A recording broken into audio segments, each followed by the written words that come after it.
Today I would like to talk about the 2016 movie by Burr Steers, Pride, Prejudice, and Zombies. Though technically the movie is a second-hand adaptation, being an adaptation of the book Pride, Prejudice, and Zombies, which in turn is an adaptation of Pride and Prejudice, the movie still has a lot to say about the original Pride and Prejudice, and works well as its own adaptation of the work. Obviously, the first thing to address while analyzing the connection between this adaptation and the original is the change in setting.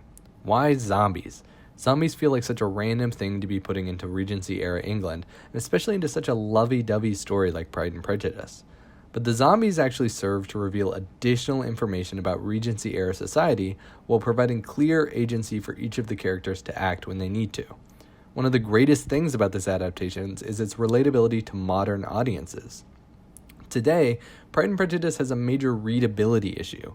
It's sometimes very difficult to understand the motivations of particular characters without a clear understanding of the context of England at the time and a clear understanding of the exact language being used and how it's being used to offend certain people, especially when contemporary society is so different from the society of 1800s England.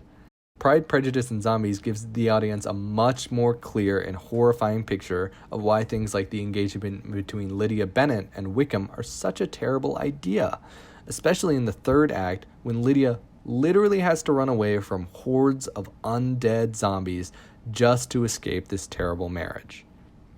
Another reason Pride, Prejudice, and Zombies is so appealing to modern audiences is that it makes the tone of the story much less serious. Even in the first scene of the movie, we see a hilarious clash between clean and proper Regency society and the brutal violence of zombie movies as Darcy smashes a crystal glass and slits the throat of a zombie in the middle of an otherwise peaceful game of cards. Additionally, the adaptation of individual character also provides a bit of humor as well as some insight into the characters themselves. Like, obviously Mr. Collins would be completely incompetent in a zombie apocalypse, and the reveal of Catherine de Bourgh as this warlord princess had me in tears. The apocalyptic setting isn't just used for gags, though. Sometimes the setting helps to give more detail into characters' motivations. In Pride and Prejudice, Miss Bennet is desperate to get her daughters married, but in the adaptation, this obsession begins to put her daughters' lives in jeopardy. Over and over, we see Miss Bennet send her daughters to parties where a zombie outbreak happens. And even in one of the first scenes, we see a conversation between Mr. and Mrs. Bennet, where Mr. Bennet says, "My top priority is my daughters' lives," and Miss Bennet says, "Pish." This reimagining of Miss Bennet's attitude serves to show that she cares above all else about getting her daughters married, even if that costs them their lives.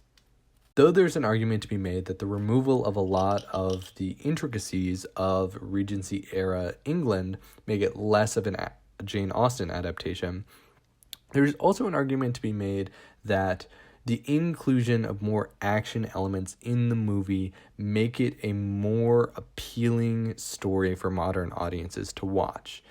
In the BBC adaptation of Pride and Prejudice, you see 10, 20-minute long scenes where characters are just standing and all you get is a shot of someone's face, a shot of someone's body. They walk over to the other side of the room. And while what they're saying is very interesting, what you're watching is very, very dull. But in this adaptation, the characters are martially trained. So you give the audience something to watch while they're listening. And it helps them to understand that this conflict, if these characters could fight, would be one that they would also be trying to solve with their fists. You see this in a couple of scenes. First of all, in a scene where Jane and Elizabeth are discussing Darcy's behavior at the party the previous night. And Elizabeth is absolutely insulted by every single thing that Mr. Darcy said. And Jane saying maybe you should give him a second chance. And the two start absolutely brawling over this.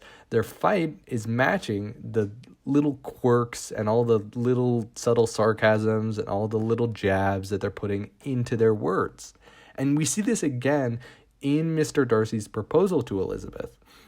They start fighting with each other, not just by talking, but also by physically fighting each other. And this fight ends up with them on top of each other with a couple buttons popped off of their vests and her corset. And I think it makes it appeal much more to modern audiences, even though it's over dramatized, over sexualized, way too action heavy. It allows this older work of literature to be brought into the modern light and for audiences to see what Jane Austen is really about, which is the relationships between the people and all of the really, really interesting subtleties of each person talking and all of the really interesting sarcasm that she wrote in there. A lot of the scenes feel like they were written by Jane Austen if you were just reading the words that were being written. But the movie itself allows for those spaces where characters are just speaking to be filled with action. And that action serves to make this story much more interesting.